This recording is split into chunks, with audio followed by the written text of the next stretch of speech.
یہ جو عالم ہے، یہ جہان جو ہمیں نظر آ رہا ہے، یہ جہان خود بخود نہیں بنا، بلکہ اس جہان کو بنانے والا ایک ہے۔ وہ کون ہے؟ وہ قدیم ہے، ازل سے ہے، ابد تک رہے گا، ہمیشہ سے۔ اللہ تعالیٰ کی ذات قدیم ہے، ہمیشہ سے۔ اللہ تعالیٰ اپنے وجود میں کسی کے محتاج نہیں۔ اللہ کو قدیم ماننا ضروری ہے۔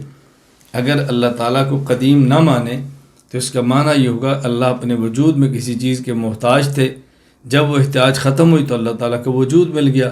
جب اللہ صمد ہے، لا یحتاج الی احد ویحتاج الیہ کل احد ہے، اللہ کائنات میں کسی کا محتاج نہیں، اس لیے اللہ کی ذات قدیم ہے۔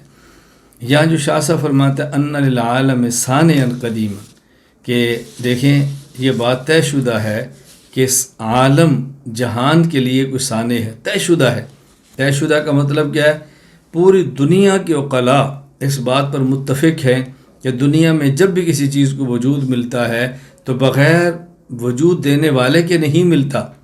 تو اس عالم اور جہان کو وجود دینا ہے تو بغیر وجود دینے والے کے کیسے وجود مل سکتا ہے؟ وجود دینے والا کون ہے؟ وہ اللہ کی ذات ہے۔